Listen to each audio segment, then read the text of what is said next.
Sejam bem-vindos a mais um debate político. Comigo, Érica Lima, e hoje eu recebo aqui o Coronel Menezes. Ele que vai falar um pouco sobre os desdobramentos, né, dessa caminhada, principalmente depois de alguns acontecimentos que ele vai esclarecer, e também vai falar sobre a 2024. A eleição para a Prefeitura de Manaus. Se vai concorrer, se não vai concorrer. Seja bem-vindo, Coronel. Obrigado, Érica, pelo convite. Muito gentil a você, toda a produção, ao pessoal do Convergente, também da Onda Digital. Estamos aqui para contribuir e, claro, informar a população amazonense de tudo isso que está se passando. O senhor já é bastante conhecido na capital. Nossa capital era conhecida ainda por uma capital bolsonarista. Bora ver, depois dessas pesquisas, se permanece. E o senhor teve aí um voto muito expressivo, né? Quase ganhou para Senado na eleição passada. E aí eu queria saber, quem ainda vai lhe apoiar por uma possível candidatura para a eleição de 2024? Olha, no meu entendimento, o povo. Nós tivemos aqui praticamente 52% dos votos da capital, essa aqui é a realidade, votos num grande segmento envolvendo o público evangélico, envolvendo o público da direita e envolvendo aquelas pessoas também, esse é um terceiro segmento, que não querem ou não aceitam mais os candidatos que representam esse grupo político que nos domina há mais de 50 anos. Então, esse foi o espectro da eleição para o Senado na capital. Esse é o nosso entendimento. E agora, eu não tenho dúvida nenhuma, Érica, de que, com tudo que está acontecendo nesse desgoverno, da maneira como está sendo tratada a população brasileira, né? O povo, da maneira como o povo está sendo tratado, o povo, inclusive, está arrependido, porque uma coisa é certa. O comunista, eu trabalhei na Organização das Nações Unidas em Nova York em 96 e 7. 10 anos depois, em 2007, eu trabalhei na OEA em Washington. Então, ali a gente vê o mundo de uma outra maneira. O que a gente aprendeu? Na prática, o que o estudo a gente teve antes. O comunista ele não está preocupado com o povo. É como o Lula falou, não está preocupado com o povo, ele está preocupado com o poder e quer, do lado dele, as instituições. Então, o povo já está sentindo que entrou num grande engodo, foi a votação exatamente desse governo. Aqui eu vou fazer uma leitura de que aqui a gente está falando que teve várias situações que ocorreram, né? Em 29 de agosto o senhor fez uma live, nessa live o senhor falou sobre o fato de o senhor não ter tido uma carta de declaração onde o senhor não está mais no PL, que a gente está falando sobre a coordenação do PL em Manaus, né, que é municipal. E aí o senhor entrou com uma série de medidas, principalmente porque quem preside o PL em Manaus é o capitão Alberto Neto, que é deputado federal. E como é que está esse imbróglio? Não, a coisa é muito simples e objetiva.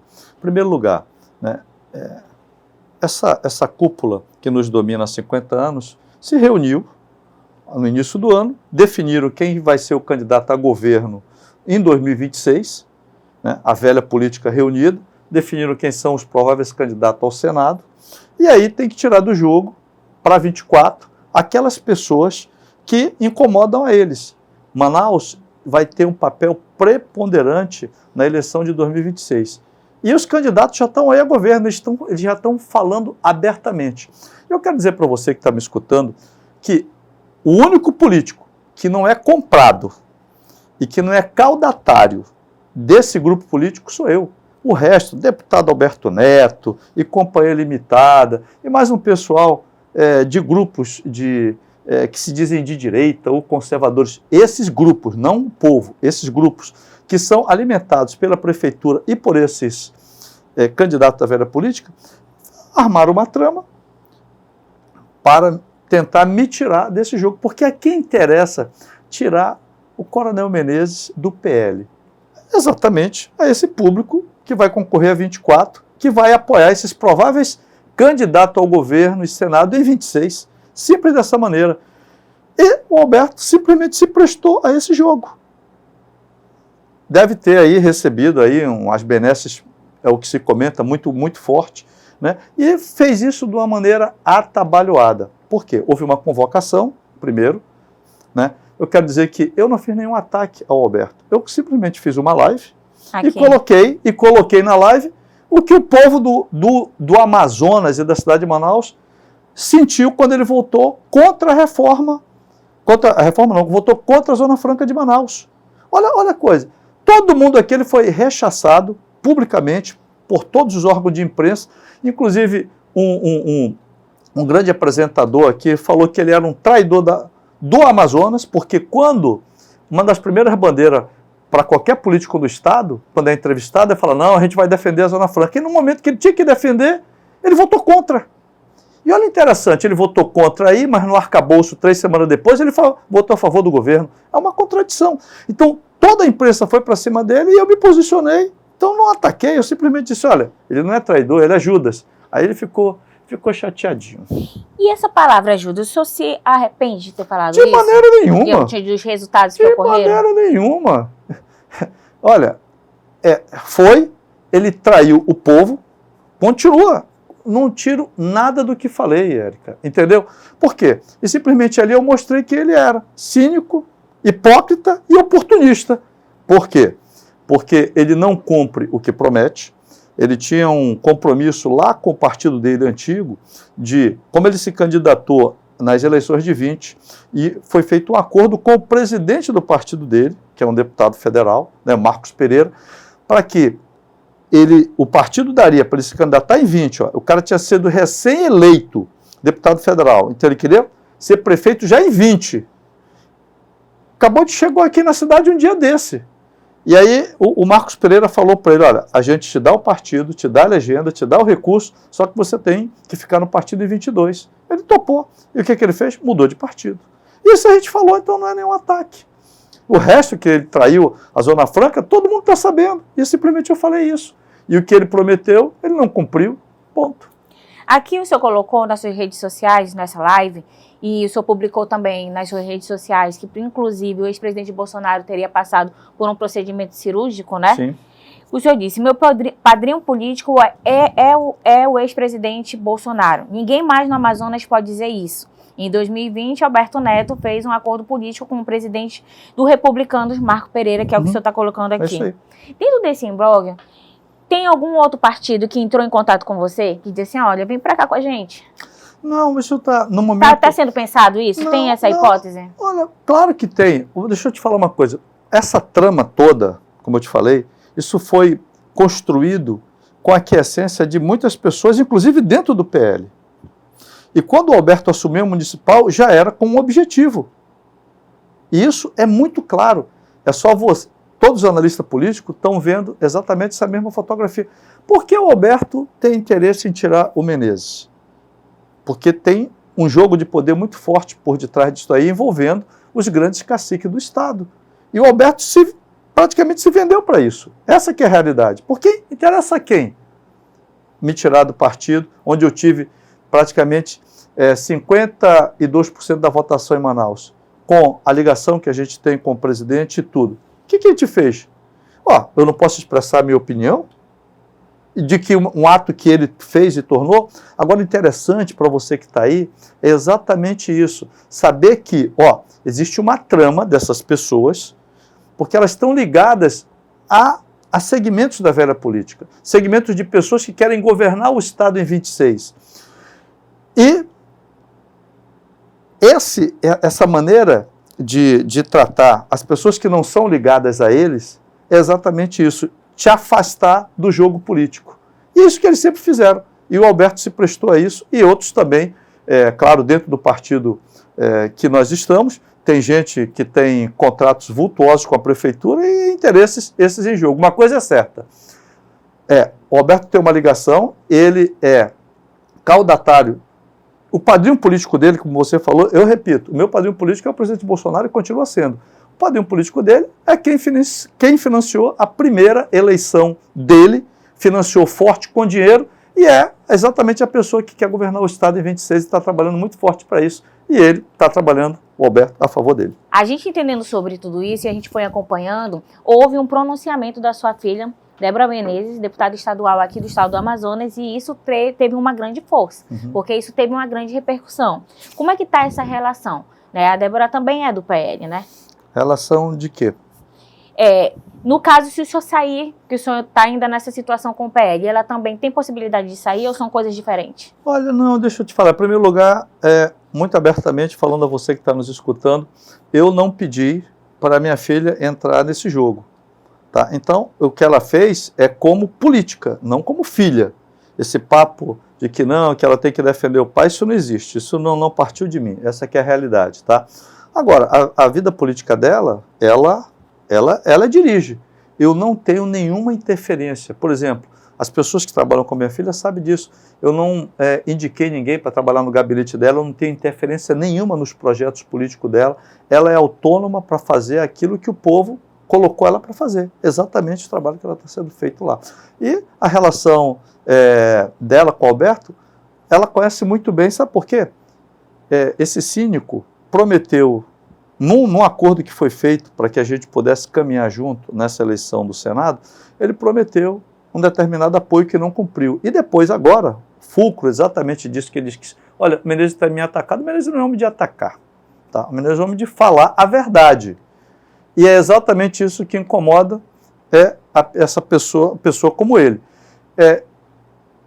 Numa reunião com o presidente do partido, Alfredo Nascimento, e com os políticos eleitos do partido, o Alfredo, nessa reunião, ele colocou que o presidente da municipal seria o Alberto. E o Alberto convidou a deputada Débora para ser a vice. O que ele fez? Passou a perna nela também. Por quê? Não nomeou ela como vice, criou uma patota dele, colocou todo mundo no PL, pessoas ligadas simplesmente a ele. E foi exatamente esse pessoal que criou essa comissão, comandada por ele. Então, isso é público. Todas as pessoas que estavam lá, eu cobrei isso do Alfredo. E o Alfredo falou, olha, aí é com o Alberto, porque o Alberto é que é o presidente da municipal, mas foi público. Então, a Débora, ela tem toda a autonomia para dirigir a carreira dela do jeito que ela achar mais conveniente. Nós temos o jogo das cartas aqui, Claro. que eu vou aqui, né, tá misturando, e o senhor vai tirando a carta, o senhor apresenta aqui para as pessoas de quem a gente está tratando, e aí eu vou fazer uma pergunta sobre cada uma delas. Claro. Vamos Vou lá, tirar tira aqui uma bem do meio. Pode tirar. Opa, tá aqui, ó. Eita. Vamos lá. Pode mostrar aí. Arthur Vigílio Neto. Arthur Vigílio Neto. O que o senhor acha do Arthur? Político que trabalhou muito em favor do Amazonas, teve seu momento, mas agora eu creio que a contribuição dele para o futuro do Estado, né, pode ainda contribuir, não sei em que tamanho, mas está na hora também de dar oportunidade para outros, né? Essa que é a realidade, meu modo de ver. Tá? Nós temos que renovar a política local. Vamos aqui a outra. Vamos lá, aqui também, bem aqui, ó. Amon Mandel. Amon Mandel, pode vir fazer alguma parceria? Tem algum tipo de discussão, de diálogo, né, nos bastidores para apoio ou não? Claro. Tem. Amon é uma liderança jovem, né? Faz parte de uma renovação política que é necessária para o Estado, é necessária para a nossa cidade também. Tem um passado de família em Manaus, né? Tem preparo, é jovem, então representa, sim, uma nova política. E aí o pessoal fica falando aqui, eu falar aqui, ele não tem procuração do Amon para falar isso, né? O Amon, ele é Amon. Simplesmente isso, eu sou Amon. A gente tem uma grande amizade, né? Existe um respeito muito grande, né? E se nós pudermos estar juntos para termos um futuro político melhor e uma renovação tanto para o Estado do Amazonas quanto para o Estado de Manaus, da minha parte nós estaremos. Vê alguma característica, algum ponto negativo ainda no Amon? Não, eu não diria negativo, eu diria assim, o Amon é muito jovem, né?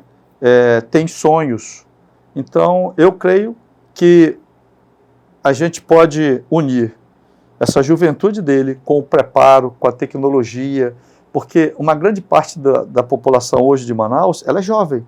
Então a gente pode aproveitar na pessoa dele, entendeu? Trazer essas pessoas para mostrar e dar uma visão diferente, uma resposta diferente do que Manaus precisa para o futuro. Eu vou explicar por quê. Porque todos esses políticos que estão aí, inclusive o atual prefeito, falaram que ia resolver o problema da infraestrutura da cidade, a infraestrutura de transporte, e nada disso a gente está vendo.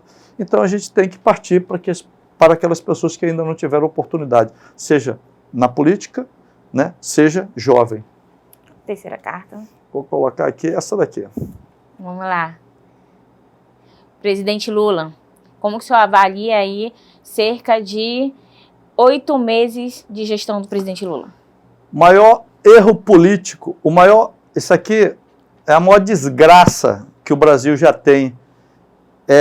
Primeiro que, na minha opinião, né, dito pela liderança política dele, o poder a gente toma. E o Brasil está vivendo uma grande mentira. Exatamente isso.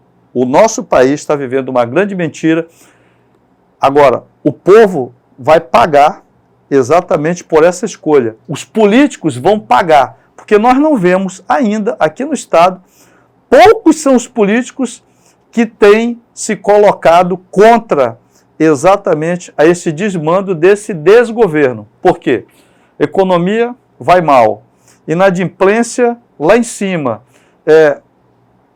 investimento lá embaixo. Os prefeitos que votaram nele, inclusive do estado do Amazonas, todos eles pedindo arrego lá em Brasília porque não receberam os recursos, pelo menos que o presidente Bolsonaro mandou no ano passado. Isso daqui é uma grande mentira, é um grande desgoverno, e nós estamos a caminho, sim, de um país socialista, de uma comunização, porque como ele falou assim, ele disse, somos comunistas e somos contra a família, os costumes e os patriotas. E isso aqui não é o que o Brasil, não representa o tamanho do nosso país para o mundo. Agora eu vou mostrar para o senhor que a gente tem que a gente chama de Fala Povo, okay, onde a gente vai falar com a população e ela vai falar um pouco sobre o que ela percebe, né, sobre a política e também um pouco sobre você. Começa com esse aqui. Para esse homem, sabe, para ele demonstrar e mostrar o que ele pensa para a cidade de Manaus, entendeu? Dos candidatos que eu votei, entendeu? É claro, eu não perdi meu voto, mas eu deixei acumulado para a próxima eleição. Coronel Menezes chegando na cidade de Manaus, e os planos dele são excelentes para a cidade. Eu acredito que a cidade de Manaus não ia ser um quartel, mas ia ser uma cidade limpa e honesta. A mobilidade urbana precisa. Resumindo em todo, eu faço um em todo, assim. A cidade de Manaus precisa desse trabalho, desse cidadão, desse homem trabalhador, entendeu? Desse militar, e que sei que essa cidade tem jeito, sim, mas com o trabalho do Coronel Menezes. A organização dos militares, eu digo porque eu já fui militar, entendeu? E eu sei como é os procedimentos dentro do quartel. E como eu falei a você, a cidade de Manaus não ia ser um quartel, mas ia ter a organização de um militar. Coronel Menezes, a cidade de Manaus e o Amazonas precisam do senhor. Venha logo. Isso eu tenho o meu apoio e o meu voto da minha família. Primeiramente, João, quero te agradecer pela confiança, pelo apoio, e é exatamente isso que você falou. A cidade de Manaus, ela não precisa de um ex-motorista que não tem experiência de gestão. Manaus precisa de um gestor. E o militar, ele não vai tratar... eu saí do Exército há praticamente 13 anos, e o que o Exército nos ensinou durante 30 anos, exatamente a administração pública e a maneira correta de se fazer a coisa, com planejamento, com assessoramento, e é exatamente disso que todos os políticos tradicionais da nossa cidade, que já tiveram a oportunidade de geri-la, de administrá-la, e não fizeram aquilo que você falou, ou seja, obras estruturantes, infraestrutura viária, de transporte e outras coisas, investimento em saúde, segurança e educação, que eles não fizeram, a gente, com certeza, com seu apoio e da grande maioria da população que não quer um país e nem uma cidade socialista nem comunista, nós iremos fazer. Agora a gente vai com o próximo. Por um prefeito conservador. por conta que eu acredito que a forma dele de administrar a gente, por exemplo, a nossa população LGBT, por ser conservador e cristão, eles abominam completamente a gente. Eu, por exemplo, faço parte de um movimento chamado Juventude Manifesta, onde a gente atua principalmente na UFAM. E é muita dificuldade para a gente conseguir qualquer coisa, para a gente ter um poder de voz, poder ter o poder de fala. Até mesmo, recentemente, uns amigos meus fizeram uma viagem para São Paulo, onde a gente teve que se abrigar embaixo da fonte, mas nas dificuldades a gente tenta ter a nossa voz LGBT dentro disso. E com o governo extremo de direita, ele não dá nem um pouquinho pra gente. Então a gente tem que lutar muito pelos nossos direitos. Então eu não me sinto representado nem um pouco por um prefeito conservador. Eu acredito que uma boa administração pode começar com um pouco mais de empatia pela população. A população em geral, apesar de nós LGBTs de serem que somos em minoria, essa não é uma boa realidade. Até porque nossa voz está entrando mais, principalmente no cenário da política, onde nosso nome, nossa representação LGBT não era nem citada lá no Congresso Nacional. E agora, recentemente, alguns ministros estão citando a gente. Então, o que eu esperaria de um prefeito futuro é que ele enxergasse mais, tivesse um pouco mais de empatia pela gente e olhasse mais por nós.